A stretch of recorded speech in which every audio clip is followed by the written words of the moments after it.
मित्रांनो, आज आपण ऐकणार आहोत एक व्यक्तिचित्रण हरिबा आप्पा. लेखक सुधाकर कवडे, प्रकाशक घनश्याम पाटील, चपराक प्रकाशन, पुणे. पुस्तकाचे नाव आई पांढरीतली माणसं. व्यक्तिचित्रण हरिबा आप्पा. गावाकडनं येणारं वारं आता अधिकच वाढलं होतं. पांढऱ्या धुळीच्या लोटानं गावातली माणसं माखून गेली होती. सांजवेळी जनावरांनी गावाकडची वाट धरली. गुराख्यांनी हातातली काठी पाठीवर सपासप मारून जनावरांचा चालण्याचा वेग वाढवला. वाऱ्याचा वेग वाढतच राहिला. धुळीबरोबर गावातल्या उकरेंड्यावरचं चगाळ हवेत उडायला लागलं. अंगणातली वाळत घातलेली कपडे हवेत एकमेकांशी धावण्याची स्पर्धा करायला लागली. मोठ्या झाडांच्या फांद्यांचा करकर आवाज येऊ लागला. लहान झाडं लवून जमिनीला मुजरा करत होती. अख्खं पळशी गाव धुराळ्यात गायब झालं. गंजीच्या कडब्यांच्या पेंड्या उंच आकाशात गिरट्या मारू लागल्या. घराबाहेर गेलेल्या माणसांची चौकशी करण्यासाठी मोबाईल खणखणू लागले. वाऱ्यानं अख्ख्या शिवारात उभा आडवा हैदोस घातला होता. डोनमाळ्याकडच्या दिशेला तर धुरळ्यामुळं 10-20 फुटावरचा माणूस देखील दिसत नव्हता. निसर्गानं वाऱ्याच्या रूपानं रुद्रावतार धारण केला होता. घराच्या वरांड्यात चक्रा मारणाऱ्या हरिबा आप्पांचं मनही वाऱ्यासारखं बेभान झालं होतं. कष्टानं शेतात लावलेली आंब्याची झाडं मोहरासकट उन्मळून पडत होती. आप्पा बेचैन होऊन त्यांच्याकडं बघत होतं. थोडं थांबून पुन्हा घरात चक्रा मारत होतं. मधूनच बाहेर गेलेल्या पोरांची आणि नातवाची घरातल्या माणसांकडे चौकशी करत होतं. इतक्यात कडकडाट असा आवाज झाला. दारातलं आंब्याचं झाड उन्मळून पडलं. नशीब बलवत्तर म्हणून त्याखाली बांधलेला बैल वाचला. मोठ्या आवाजानं घाबरून बैलानं हिसडा देऊन दावं तोडलं आणि गोठ्याच्या कडेला जाऊन आसरा घेतला. आवाज ऐकून आप्पांच्या काळजात चर्र झालं. उभारलेलं आप्पा गपकन खाली बसलं. दोन्ही हात कपाळावर ठेवून आप्पा समोर पाहत होतं. हळूहळू वाऱ्याचा वेग कमी होत होता. मगापासून हवेत गिरट्या घालणाऱ्या कडब्यांच्या पेंड्या, पत्रे आणि कपड्यांनी जमिनीचा आधार घेतला. गावाकडची घरं स्पष्ट दिसू लागली. वारं शांत झालं तसं आप्पांनी वरांड्यात पडलेलं बूट पायात सरकावलं. वरांड्याच्या पायऱ्या उतरून ते अंगणात आलं. इकडं तिकडं शेतावर नजर टाकली. नजरेच्या टापूत 4-5 झाडं आडवी झाली होती. काही झाडांच्या फांद्या मोडून निभावल्या होत्या. गोठ्यावरचं पाचरूट उडून गेलं होतं. अंगणातल्या प्लॅस्टिकच्या पाट्या आणि फवारणीसाठी आणलेल्या औषधाच्या रिकाम्या झालेल्या बाटल्या झाडाच्या बुंदेशी एकवटून बसल्या होत्या. अंगणात पडलेल्या वस्तू उचलत काठीचा आधार घेत आप्पा दारात पडलेल्या आंब्याच्या झाडाकडे निघालं. अनेक वर्षाच्या आपल्या प्रपंचातील बदलाचं साक्षीदार असलेलं आंब्याचं कोसळलेलं झाड बघून आप्पांना गलबलून आलं. आप्पा सारखेच अनेक धक्के खाऊन देखील आजवर तग धरून राहिलेलं हे आंब्याचं झाड अखेर आज कोसळलं होतं. वादळी वाऱ्यानं त्याचं आयुष्य एका क्षणात उद्ध्वस्त केलं होतं. आप्पांनी आपल्या उभ्या आयुष्यात अशी अनेक वादळं अनुभवली होती, पण ते आंब्याच्या झाडासारखं कोसळले नव्हते. तग धरून उभारलं होतं आणि संसार केला होता. वयाची 90 गाठलेले हरिबा आप्पा म्हणजे पळशी पंचक्रोशीतलं बडप्रस्थ. 4-2 गावात शब्दाला किंमत असणारा भला माणूस. गावासह शेजारच्या 4 गावचा गावगाडा सांभाळलेले आप्पा आज बुजुर्ग म्हणून त्याच आदरानं पंचक्रोशीत वावरत. ग्रामीण महाराष्ट्राची उभारणी एकत्र कुटुंब पद्धतीवर झाली आहे. आप्पा तर एकत्र कुटुंब पद्धतीचे कट्टर पुरस्कर्ते. एकत्र कुटुंबाचा पुरस्कार करताना आप्पा म्हणतात, एका चुलीवर शिजलेलं अन्न खाल्ल्यानं साऱ्यांचा विचार एक चालतो. लेकरांना नातीगोती कळतात. घरात जिव्हाळा राहतो. त्यांच्या एकत्र कुटुंबामागचं हे सरळसोट तत्वज्ञान. आप्पांच्या 3 मुलांपैकी दुसरा मुलगा अपघातात गेला. त्यांच्या पोरासकट साऱ्यांनी एकत्र मोळी बांधून आप्पांनी घर एकत्र ठेवलं. एकीकडे फक्त अक्षर ओळख असणारं तर दुसरीकडे उच्च शिक्षण घेऊन डॉक्टर झालेलं आप्पांचं नातू आज एकाच तव्यावर भाजलेली भाकरी खातात. गोकुळासारखं भरलं घर त्यांचं आयुष्य सार्थकी लागल्याची साक्ष देत असलं तरी आजचं हे वैभव आप्पांच्या पदरी सहजपणानं पडलं नाही. आप्पांच्या मनात मोडलेल्या आंब्याचं बालपण आठवलं. काठी टेकत शेजारी बसून ते मोडलेल्या फांदीकडे पाहत होते. आप्पांच्या नजरेसमोर फांदीप्रमाणे मोडून पडलेलं आपलं बालपण आणि तारुण्यातील दिवस जसंच्या तसं उभारलेलं आठवू लागलं. शांत झालेल्या वादळानंतर हवेची एखादी लहर मधूनच शांत पडलेल्या पातोळ्याला हवेत उडवत होती. मावळतीला झुकलेला सूर्य आता लालसर होऊन क्षितिजाच्या उदरात गडप होण्यासाठी अधीर झाला होता. कपाळावर हात ठेवून त्यांनी सूर्याकडे बघितलं. आपल्या शरीरासारखाच थकलेला सूर्यनारायण बघून आप्पांना आठवलं, तो दिवसभर जगाला उजेड देतोय, जगायचं सामर्थ्य देतोय.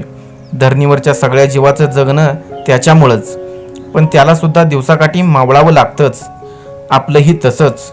जन्माला आल्यापासून राब राब राबायचं आणि आयुष्य सरलं की मावळून जायचं.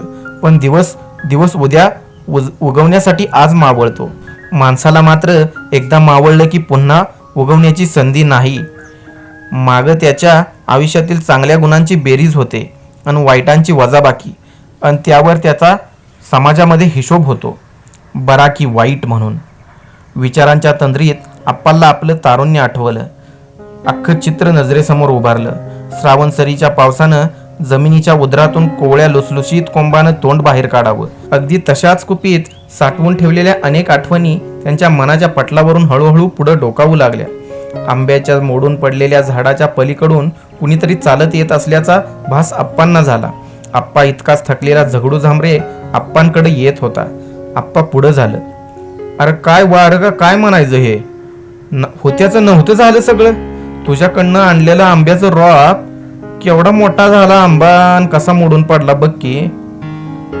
दोघं थरथरत्या पावलांनी पुढे येऊन झाडाखाली बसले. आप्पांच्या आयुष्यातील अनेक चढ उतार, सुखदुःख याचा झगडू साक्षीदार. आज दोघांचीही अवस्था झाडावरच्या पिकलेल्या पानासारखी झालेली. जीव घेण्या वादळातही झाडावरचं एखादं पिकलं पान तग धरून राहावं तसंच दोघंही राहिलेले. झाडाखाली थांबलेल्या आप्पांना पूर्वायुष्यात डोकावलं. बालपणापासून टक्के टोनपे खात खचखळग्यातून केलेला प्रवास त्यांच्या नजरेसमोर उभारला. वयाच्या 7व्या वर्षी मातृछत्र हरपल्यानं आप्पांसह त्यांचा लहान भाऊ मुकिंदाचा सांभाळ आईच्या मायेनं वडिलांनीच केला. जगण्यासाठी संघर्ष तर 5वीला पुजलेला. घरात एक वेळीची चूल पेटण्याची भ्रांत होती. कसा तरी आलेला दिवस पुढे ढकलणं हेच जीवन झालेलं. खेळण्या बागडण्याच्या वयात जगण्यासाठी अखंड झुंज करायला लागायची. वयाच्या 12व्या वर्षी गावातल्या धनिकांकडे आप्पांनी चाकरी धरली. लहान भावांनी शेळ्या सांभाळल्या तर आप्पांनी चाकरीतून मिळालेलं पैसे साठवून ठेवायचं आणि ते उदरनिर्वाहासाठी वापरायचं. दुष्काळ आणि दारिद्र्य या दोन्ही आसमानी संकटांशी सामना करताना वडिलांनी आपली 3 एकर शेती सावकाराकडे गहाण ठेवलेली. आप्पांच्या बालमनाला सावकारांकडचं गहाण राहिलेलं शेत खुणावत होतं. त्यामध्येच कष्टाचा डोंगर उभा करावा, वडिलांच्या काळजाचा तुकडा माघारी घ्यावा, अशा विचारानं ते राबत राहिले. पै जमा करायला सुरुवात केली. अत्युच्च शिखराला गवसणी घालण्याच्या दृढ निश्चयानं वाटचाल करणाऱ्या पथिकाला शिखरावर पोचल्याची जाणीवही राहत नाही, कारण फक्त चालणं हेच त्याचं ध्येय असतं. आप्पांनी एक दिवस सावकाराकडे जाऊन हिशोब चुकता केला. जमीन ताब्यात घेतली. आता दुसऱ्यांच्या शेतात आप्पांचं राबणं थांबलं. आप्पांचा हात स्वतःच्या रानात राबू लागलं. दोघा भावांनी कष्टाचं डोंगर उभारलं. मेहनतीसाठी एक बैल घेतला. शेजाऱ्यांशी सावड केली. लग्न होऊन दोघा भावंडांनी स्वतःचे संसार थाटले. काळ्या आईला हिरवा शालू नेसवण्यासाठी आप्पा रात्रंदिवस शेतात खूप कष्ट करू लागले. दोघं भाऊ राबले तरी उत्पन्नाची खात्री कमीच. पावसाच्या जीवावरची शेती म्हणजे आयुष्याचा जुगारच. कधी लागला हाताला तर लागला, नाहीतर केवळ पश्चातापच पदरी पडायचा. त्यापेक्षा विहीर खोदून बागायती शेती करण्याचा विचार आप्पांच्या मनात डोकावू लागला. पैशाची अडचण तर होतीच, पण त्यावर रडत बसण्यापेक्षा दारिद्र्याशी लढत राहणं आप्पांनी पत्करलं होतं. गावातल्या काही मजुरांना सोबत घेऊन त्यांनी विहीर खोदण्याचा निर्णय घेतला. मजुरांची जमवाजमव करून कामाला सुरुवात केली. हात राबू लागलं. उन्हाच्या काहिलीमध्ये विहिरीत पहार चालवत असताना चेहऱ्यावर आलेलं घामाचं थेंब मोत्याच्या रूपानं शोभून दिसू लागलं. आयुष्याच्या वाटेवरील एक टप्पा यशस्वीरित्या पार पडू लागल्यानं आप्पांना दिवसभर केलेल्या कष्टाचा कधीही शिनवटा आला नाही. बागायती शेतातील पिकं त्यांना खुणावत होती. अख्खं शिवार हिरव्यागार पिकांनी डवरल्याचा त्यांना सारखा भास व्हायचा. त्यामुळे दिवसभर कष्ट करायला आणखी बळ यायचं. विहिरीची खोली वाढत होती. कष्टानं मारलेल्या घामाच्या गावापुढं काळा पाषाण देखील गपगुमानं गुडघं टेकत होता. विहिरीतील मुरुम भराव्याच्या रूपानं विहिरीबाहेर वाढत होता. दिवसभर इतर गड्यांसोबत काम करून आप्पा पगाराच्या दिवशी मात्र पाहुण्या रावळ्यांकडे पैशासाठी फिरायचे. गड्यांच्या पगाराच्या पैशाची जुळवाजुळव करताना त्यांच्या नाकी नऊ यायचं. कष्टाला व्यवहारातील प्रामाणिकपणाची जोड दिल्यानं आप्पांची पंचक्रोशीतील चांगली पत तयार झाली होती. एखाद्याकडून घेतलेले पैसे वायद्याला परत देण्यासाठी त्यांना खूप आटापिटा करावा लागायचा. प्रसंगी आप्पांनी पोटाला चिमटा काढला, पण समाजातील पत मात्र कायम जपली. त्यामुळे त्यांना कामासाठी पैशाची उणीव कधीच भासली नाही. विहिरीची खोदाईची कामं सुरूच होती. उसनवारीचं कर्जही वाढत होतं. पानाड्यानं सांगितलेलं कामही पूर्ण झालं होतं, पण पाण्याचा ओलावा मात्र जाणवत नव्हता. आप्पांची बेचैन वाढली. डोक्यावर कर्जाचा डोंगर उभा राहिला तरीही विहिरीत पाण्याचा मागमूस जाणवत नव्हता. आप्पांनी इतर गड्यांशी चर्चा केली. आत्ता शेवटची एक पलटी घेऊन काम थांबवण्याचा निर्णय घेतला. काळजावर दगड ठेवून आप्पांनी विहिरीचं खोदाईचं काम थांबवण्याचा निर्णय घेतला. कामाच्या शेवटच्या दिवशी पानदेवीच्या सुवासनी जेवणाचा कार्यक्रम ठरला. पुरणपोळीचा स्वयंपाक चालू असताना शेवटचा प्रयत्न म्हणून मजुरांनी एक पहार चालवण्याचा निर्णय घेतला. सुरंगाच्या पहारेला हात राबू लागलं. पहार काढून भोकात दारू भरली आणि वात पेटवून गडी आडोशाला धावलं. धूमधडाम असं म्हणतात भेदून टाकलेल्या आवाजाबरोबर पाषाणाचं दगड आकाशात झेपावलं. दगड खाली येताच आडोशाला दाबा धरून बसलेलं मजूर विहिरीकडे धावलं. साऱ्यांचा ऊर आनंदानं भरून आला. अर्धी विहीर पाण्यानं भरली. सुरंगानं निघालेला मालही विहिरीबाहेर काढायला पाण्यानं सवड दिली नाही. विहिरीतील पाण्याच्या रूपानं आप्पांचं दैव पुन्हा धावून आलं. आप्पांचं मन विहिरीतील पाण्यासारखंच भरून आलं. विहिरीतील पाण्याच्या रूपानं आप्पांच्या घरात जणू लक्ष्मीच धावून आली. स्वतःच्या 4 एकर शेतीत हरिबा आप्पांनी ऊसाची लागण केली. कष्टाला शिवार कमी पडू दिलं नाही. शेजारच्या बड्या जमीनदारांची शेती पडीकच होती. आप्पांनी ती शेती बटाईनं केली. घरात धान्याच्या राशी साठू लागल्या. एक वेळच्या जेवणाची भ्रांत असणाऱ्या आप्पांच्या घरी माणसांचा राबता वाढला. आप्पांनी शेजाऱ्या पाजाऱ्यांची सुमारे 145 एकर शेती बटाईनं केल्यानं ते आता सदन शेतकऱ्यांमध्ये गणले जाऊ लागले. राज्यातील जमीनदारी मोडीत काढण्यासाठी सरकारनं त्यासाठी कसेल त्याची जमीन आणि वसेल त्याचे घर हा कुळ कायदा काढून जमीनदारांना हादरा दिला होता. या कायद्यामुळे जमीनदाराची कुळाने शेती कसणारे अनेक शेतकरी आणि भूमिहीन शेतमजूर जमिनीचे मालक झाले. तलाट्याच्या पाहणीवरून थेट 7-12 उतार्यावर कुळाची नावे दाखल होऊ लागल्याने जमीनदार हतबल झाले, तर कुळं मालदार बनू लागली. एके दिवशी सकाळीच घरी येऊन तलाट्यानं आप्पांचा जबाब नोंदवला. गावातील कुळाने कसत असलेली 145 एकर शेतीचे तुम्ही मालक असल्याचे सांगितले. आप्पा शांत राहिले. त्यांच्या चेहऱ्यावरचे भाव देखील बदलले नाहीत. चहापाणी करून त्यांनी तलाट्याला मार्गी लावलं आणि झपाझपा चालत जाऊन जमीनदाराचं घर गाठलं. झाला प्रकार त्यांच्या कानावर घातला. शेतातलं ज्वारीचं उभं पीक काढून त्यांनी सारं शेत मालकाच्या ताब्यात दिलं. बघता घडल्या प्रकाराची चर्चा साऱ्या पंचक्रोशीत झडू लागली. आप्पांच्या दिलदार आणि प्रामाणिक स्वभावाचं साऱ्यांनी तोंड भरून कौतुक केलं. आपल्या नशिबानं आणि कष्टानं मिळतं तेवढंच आपलं. लोकांचं खाऊन माझ्या लेकराबाळाला जय मिळणार नाही. माझ्या नशिबात असेल तर मला त्यापरीच जास्त मिळेल. ही भावना आप्पांनी अनेकाजवळ बोलून दाखवली. आप्पांच्या लहान भावानं मुकिंदानं वेगळा संसार थाटला, तरी दोघं भाऊ एकाच विचारानं राहत होते. अगदी एकाच्या पायात काटा टोचला तर दुसऱ्याला वेदना याव्यात इतका जिव्हाळा होता दोघात. पण काळाच्या मनात काहीतरी वेगळं होतं. राज्यभरात सुरू असलेल्या देवीच्या साथीनं पळशीतही थैमान घातलं होतं. सर्वांगावर लहान पुरळ उठून त्याच्या फोड्या होऊन माणसं अंथरुणावर खेळून पडायची. त्या काळी दवाखान्याची आजच्या इतकी सोय नसल्यानं अंथरुणावरचा माणूस सहजासहजी उठतच नव्हता. साथीच्या रोगानं अख्खा गाव वेढला होता. देवीच्या रोगाचं लोण आप्पांच्या घरापर्यंत पोहोचलं. तगड्या मुकिंदाला साथीनं गाठलं. 8 दिवसात होत्याचं नव्हतं झालं आणि आप्पांवर त्याचा अंत्यसंस्कार करण्याची वेळ आली, कारण त्याला मुलगा नव्हता. आप्पांनी त्यांच्या दोन्ही मुलींची लग्न चांगल्या सधन कुटुंबातील मुलांशी लावून दिली. संसाराच्या रथाचं एक चाक मोडून पडलं. भावाच्या अकाली निधनानं आप्पा पार खचून गेलं. सख्ख्या भावाची उणीव जाणवत असताना आता आप्पांची 3 मुलं करती झाली होती. तिघांची शेतीमध्ये एकमेकांना मदत व्हायची. लिहिण्या वाचण्या इतकी शाळा शिकून शेतकऱ्याच्या पोरांनी शेतीच करावी वाटलं तर शेती वाढवावी असा आप्पांचा विचार असल्यानं मुलांच्या शिक्षणावर त्यांनी मदार दिलीच नाही. ऊसाची विल्हेवाट लावण्यासाठी त्यांनी शेतातच गुऱ्हाळ बांधलं. बागायती शेतींमध्ये ऊसाच्या जोडीला कापसाच्या पिकाची लागवड केली. घरात राबणारे हात वाढलं तसं उत्पन्नही वाढू लागलं.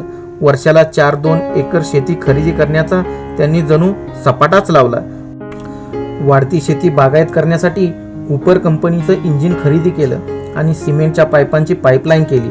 धडधडणाऱ्या इंजिनच्या साथीनं आप्पांचं हिरवगार शिवार नव्या नवरीनं शालून नेसावा तसं नटलं. श्रमाला प्रामाणिकतेची जोड मिळाली की प्रतिष्ठा हात जोडून पुढे उभा राहते याचा प्रत्यय आप्पांना पदोपदी जाणवू लागला.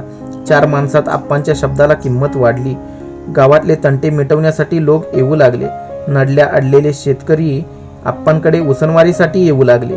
एकेकाळी 4 माणसांचं असणारं आप्पांचं कुटुंब गोकुळासारखं वाढू लागलं. तिन्ही मुलांची लग्न होऊन घरात असलेल्या सुना एकमेकींशी सख्या बहिणीसारख्या वागत होत्या. घराची कळा अंगण सांगते या म्हणीप्रमाणे आप्पांच्या भरल्या घरातील वैभवाची साक्ष त्यांचं अंगण देऊ लागलं. तालुक्यात नव्याने वीज पंपांना विद्युत पुरवठा करण्याचं काम सगळीकडे चालू झालं होतं. गावातल्या सदन शेतकऱ्यांकडे लाईटचं कनेक्शन घ्या म्हणून लाईटमन हेलपाट मारत होतं. लाईट बाबत कसलीच माहिती नसल्यामुळं शेतकरी सहजासहजी विजेचं कनेक्शन घ्यायला धजावत नव्हतं. आप्पांकडेही लाईटमनच्या चक्रा वाढू लागल्या. बदलत्या काळाची पावलं ओळखून त्यांनी विहिरीवर इलेक्ट्रिक मोटार बसवण्याचा निर्णय घेतला. 14 खांब उभा करून शेतात लाईट आणली आणि गावातील पहिली इलेक्ट्रिक मोटार आप्पांच्या विहिरीवर फिरू लागली. हे अक्रीत पाहण्यासाठी गावासह शेजारच्या गावातील शेतकरीही त्यांच्या शेतावर चक्रा मारू लागले. काळाची पावलं ओळखून त्यांच्या बरोबर पाऊल टाकत पुढे जाणारा माणूस परिस्थितीच्या वारूवर स्वार होऊन काळाच्या वैभवावर साक्षीदार होतो. आप्पा आता त्यापैकी एक साक्षीदार झाले होते. काळाचा महिमा अगाध असतो. तो कुणाला समजत नाही आणि कुणाला चुकतही नाही. टाळता येण्याचा प्रश्नच नव्हता. सुख, समाधान, ऐश्वर्य या गोष्टी मिळवण्यासाठीच माणसाचे आयुष्यभर धडपड चालू असते. परंतु या धडपडीत समाधान हीच श्रीमंती मानणारेच खरे सुखी होतात. आप्पा हे त्यापैकीच एक. पण एखाद्या माणसाच्या नशिबात ही श्रीमंती फार काळ टिकून राहत नाही. तीच वेळ आप्पांवर आली. घरातील करता मुलगा, प्रपंचाचा कारभारी मच्छिंद्र मोटारसायकल अपघातामध्ये काळानं हिरावून घेतला. आप्पांच्या दुःखाला पारावार उरला नाही. भावाच्या वियोगातून कसं तरी सावरलेल्या आप्पांच्या मनावर काळानं घातलेला हा दुसरा घाला होता. या घटनेनं डोंगरा एवढ्या मनाचं हरिबा आप्पा आता पार खचलं होतं. फांदी तुटलेल्या आंब्याखाली बसलेल्या आप्पांच्या मनात लहानपणापासूनच्या आठवणींची गर्दी झाली होती. कष्टानं रापलेलं शरीर आता वार्धक्याकडे झुकल्याची जाणीव आप्पांना झाली होती. नाहीतर प्रपंच कितीही केला तर कुणाला पूर्ण झालाय, आपण कोण होतो हा विचार आता त्यांच्या मनात डोकावू लागला. प्रपंचाची सारी जबाबदारी थोरला मुलगा गोरख करत होता. आप्पा आता निवांत झाले होते. मुलांनाही प्रपंचाबरोबर राजकारणातही जम बसवला होता. कारखान्याचा संचालक झाल्यावर त्याच्या समाजातील नाळ आणखी घट्ट झाली होती. आप्पांसारखंच त्यानंही पंचक्रोशीत शेतकऱ्यांशी आपलं संबंध जपलं होतं. आप्पांनी बहुतेक नातेसंबंध गावातच जोडल्यानं ही विण आणखी घट्ट होण्यास त्याच्या कुटुंबाला मदत झाली. एकेकाळी सावकाराकडे गहाण पडलेला जमिनीचा तुकडा सोडवण्यासाठी आटापिटा करणाऱ्या आप्पांच्या कुटुंबाच्या नावावर 125 एकराचा उतारा तयार झाला आहे. तारुण्यात कष्टाचं डोंगर उपसलेल्या आप्पांना आयुष्यात उतरत्या वयात मात्र कौटुंबिक समाधान मिळालं आहे. कुटुंबातील लहान थोर 22 माणसं एकाच चुलीवर भाजलेल्या भाकरी खाऊन सुखासमाधानानं नांदत आहेत. एकत्र कुटुंबाची परंपरा हेच ग्रामीण महाराष्ट्राचं वैभव असल्याचं आप्पांच्या कुटुंबाकडे बघितल्यावर प्रकर्षानं जाणवत आहे. आप्पांनी आपल्या मुलांना शिक्षण दिलं नव्हतं. परिस्थितीच्या सामन्यामध्ये ते शक्यही नव्हतं. पण आप्पांच्या 3ऱ्या पिढीनं ही उणीव भरून काढली.